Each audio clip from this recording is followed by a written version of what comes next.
This is a sports catastrophe production. Hey there, hello there, ho there. It's Jeff Carter, and I welcome you to another sports catastrophe on this day. And on this day, December the 2nd,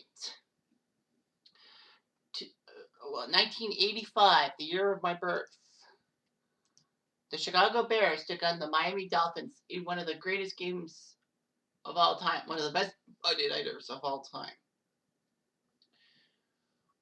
But before we talk about this game, we need some context.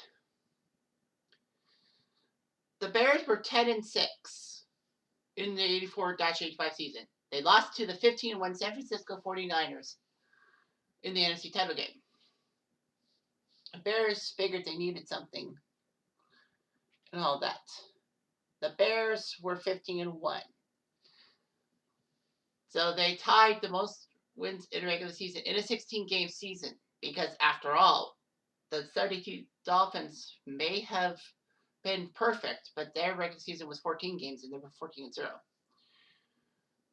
The 15-1 mark would be tied by the Minnesota Vikings in 98 and the 2004 Pittsburgh Steelers until the Pats went 16-0 in 2007.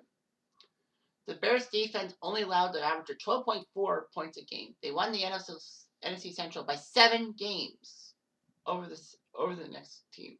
They were the best team in the NFC. The 85 Bears had home field advantage throughout the playoffs at Soldier Field, and in their 2 playoff games on home turf, they gave up no freaking points to the Giants and the Rams. 0. They gave up 10 points to the New England Patriots, who were really overmatched, losing the game 46-10. So, yeah, it's their most recent championship.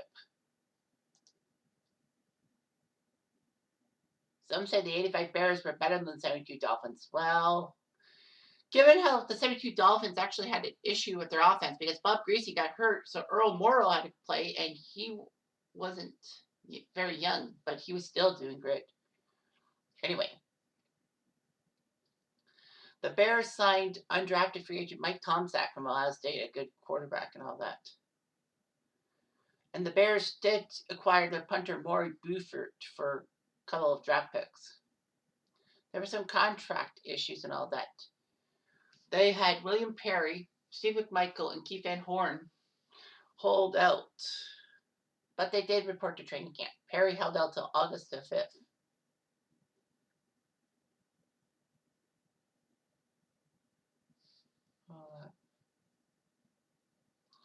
So they got William the Refrigerator Perry, first round pick from Clemson.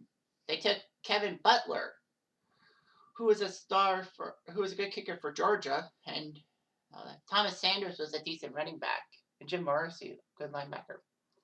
In the preseason, they didn't do that well, but it's preseason, so what do you expect?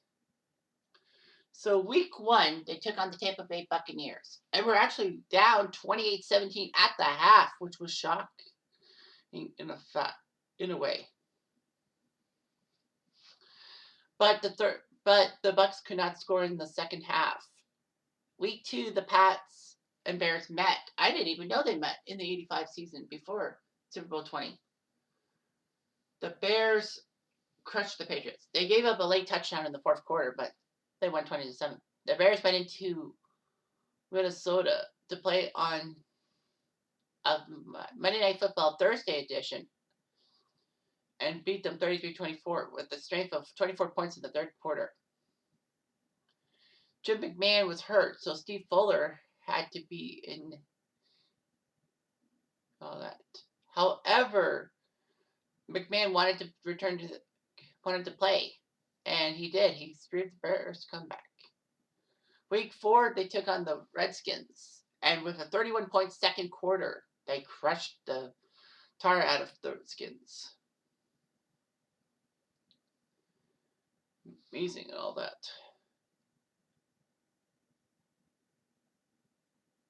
Week 5, Chicago went back into Tampa and won 27-19. It was close, though. Tampa didn't give them any quarter.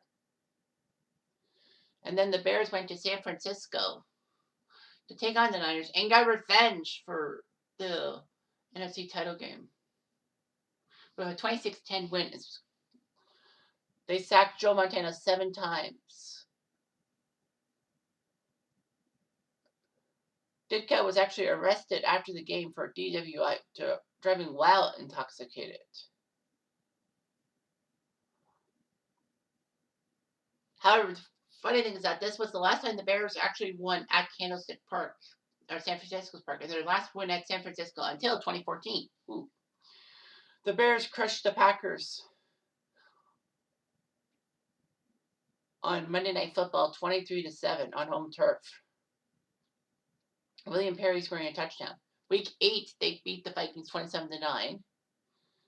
And then week 9, they went into Green Bay to win 16-10. And all that.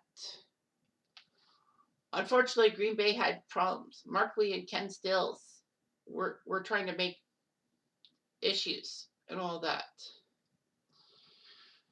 After Lee sent Payton over a bench and Stills led a match to it. Unfortunately, it failed, and the Bears won. Week 10 saw the Bears crush the Lions 24-3 with 200-yard rushers, Walter Payton and Matt Shuey. In week 11, the Bears went to Dallas and crushed the tar out of Dallas 44-0. Finally, CBS decided to show the Bears with Pat Summerall and John Madden. The Cowboys had not been shut out for 15 years, but now the Bears did that. And they won the NFC Central. So headed to week 12, with Summerall and Madden doing the game. The Bears crushed the Falcons 36-0. Of course, we talked about week 13, but week 14, they beat the Colts 17-10. It was close. Then they went into New York to face the Jets and beat them 19-6, pardon. And then the final game was the Bears crushing Detroit 37-17 to be 15-1. So now we head to the famous game on December 2nd, 1985. Monday Night Football. Frank Gifford, Joe Namath, O.J. Simpson on the call. Dan Marino was an icon. The previous season, he set the record for most touchdown passes and yards by a quarterback. Miami would strike first with Dan Marino getting a touchdown pass to Nat Moore. Steve Fuller, who was playing because of Jim McMahon's injury, then threw a touchdown pass to Willie Gault, and then would sneak in for a touchdown himself.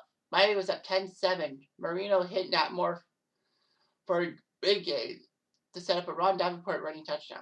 The Bears got Kevin Butler hitting field goal, but Marino would connect with the Marks brothers, Duper and Clayton, and the Dolphins were up 24-10. They would be up 31-10 at the half.